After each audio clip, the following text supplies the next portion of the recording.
Okay, students, I welcome you again in the online lecture series of Theory of Automata and Formal Languages.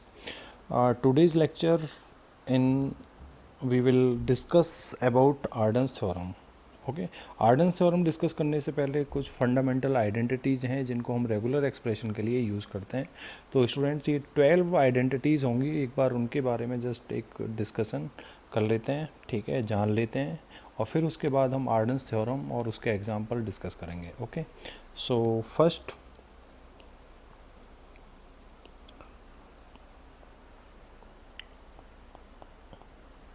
Identities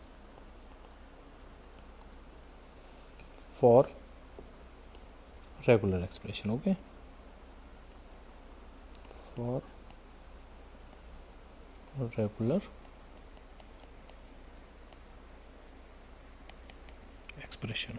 ठीक है, तो ये 12 identities होंगी students. First मैं इनको जो रिप्रेजेंट करूँगा वो I1 से करूँगा, I1 अप टू I12. मैं एक एक करके समझा भी दूंगा आपको.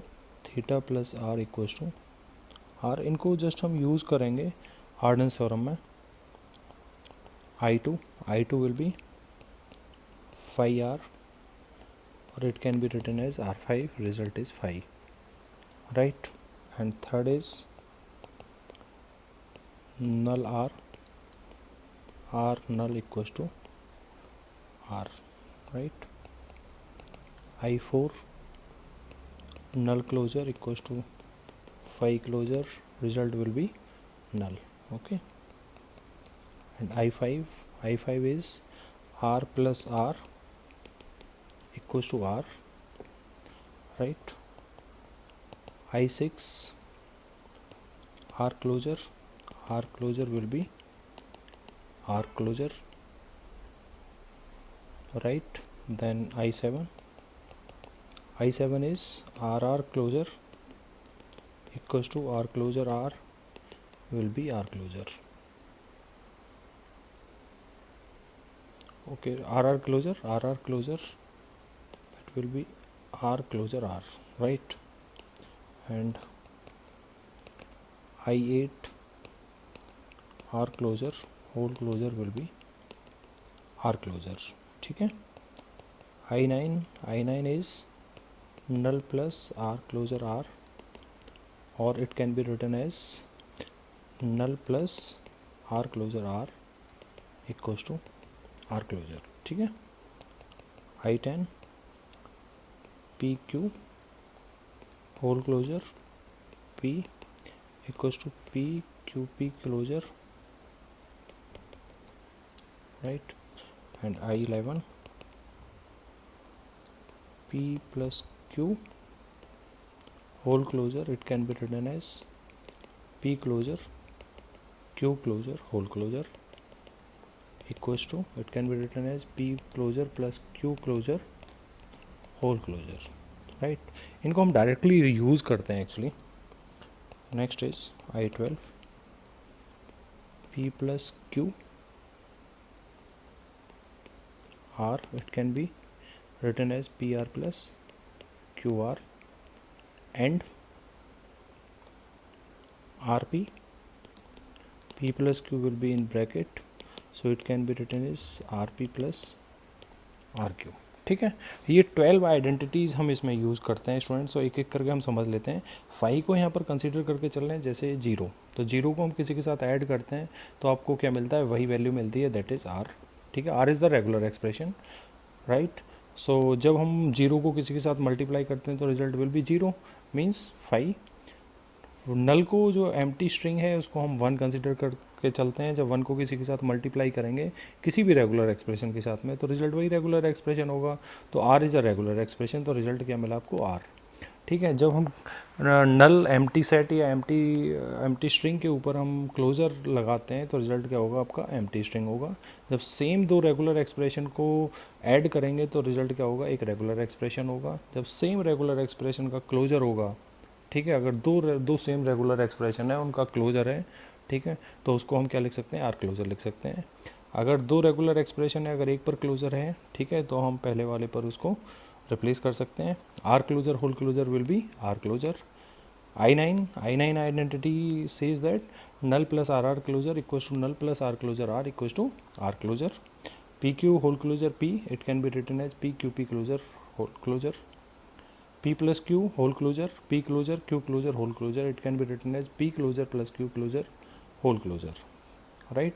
And 12 identity is as a distributive law, P plus QR P, it can be written as PR plus QR, or R P plus Q will be in bracket, so it can be written as RP plus RQ. So students इनको हम directly हम use करेंगे, और जब आप example में इनको use करेंगे तो बड़ा ईजिली आप इसको यूज़ कर पाएंगे, ठीक है? तो ये रटने की ज़रूरत नहीं है, क्योंकि इनका जो प्रूफ है अभी आपके इसके सिलेबस में नहीं है, ठीक है? तो आपको इनको डायरेक्टली यूज़ करना है, ठीक है? तो अब हम जो डिस्कस करेंगे दैट इज़ आर्डन्स थ्योरम, ठीक है? That is Arden theorem.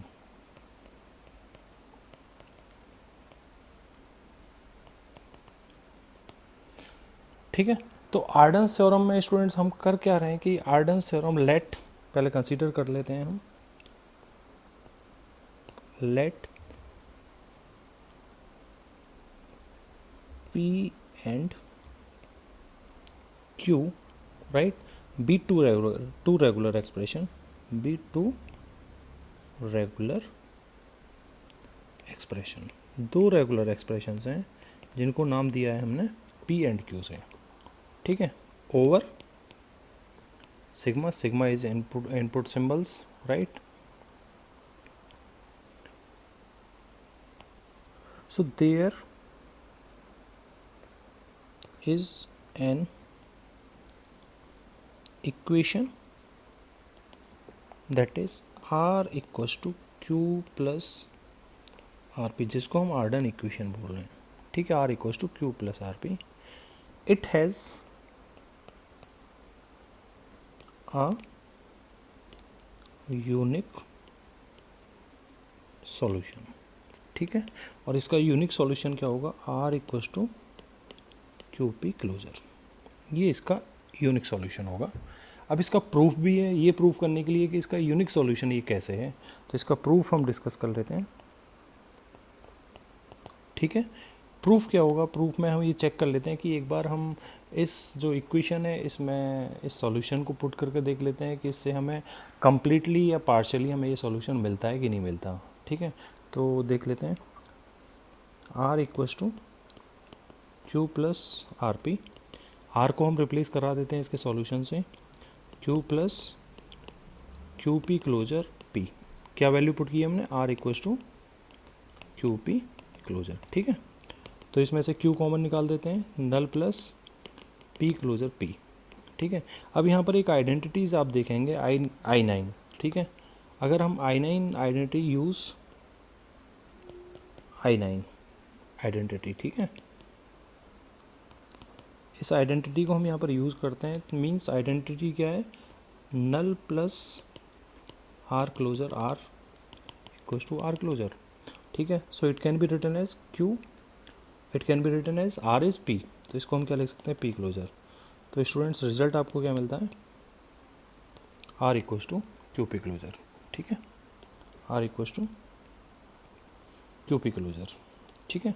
तो ये इसकी यूनिकनेस को दिखाता है, और भी हम प्रूफ करके देख लेते हैं। अगर हम ये फर्स्ट और ये हम second, R equals to Q plus RP, अब हम इसकी इक्वेशन को ही पुट कर देते हैं, Q प्लस RP, R की जगह हमने क्या पुट कर दिया? R equals to Q plus RP, ठीक है? तो यहाँ से क्या मिला हमें? Q plus QP plus RP square, फिर से पुट करते हैं, Q plus QP plus Q plus RP P square, Q plus QP plus QP square RP3।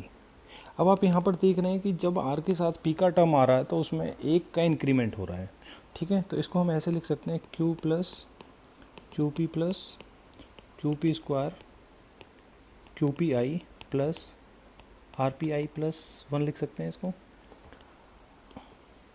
RPI plus 1, ठीक है? लिख सकते हैं। क्योंकि जब आर के साथ पी टर्म आ रहा है तो एक का इंक्रीमेंट है। अगर इसमें से हम पी कॉमन निकाल देते हैं, सॉरी क्यू कॉमन निकाल देते हैं, तो null plus P square P I plus R P I plus 1। ठीक है, तो इसको कैसे लिख सकते हैं हम, Q it is P closure, तो इसको क्या लिख सकते हैं हम, Q P closure plus R P I plus 1। किसी एक वैल्यू के लिए, आई की एक वैल्यू के लिए जिस पर हम इसको इग्नोर कर सकते हैं। ठीक है, तो अगर लेस देन जाता है, अगर आई प्लस 1 की कोई वैल्यू हम माइनस में लेकर के चलते हैं तो इसको हम इग्नोर मान लेते हैं। तो उसके लिए फिर जो रिजल्ट मिलेगा पार्शली क्या मिलेगा, Q P closure, that is the unique solution. ठीक है, वेयर हम यहाँ पर मेंशन कर देते हैं कि are P I plus 1 has no string of length I plus length less than I plus। ठीक है, तो ये है आपकी Arden's theorem. Okay students, so thank you so much।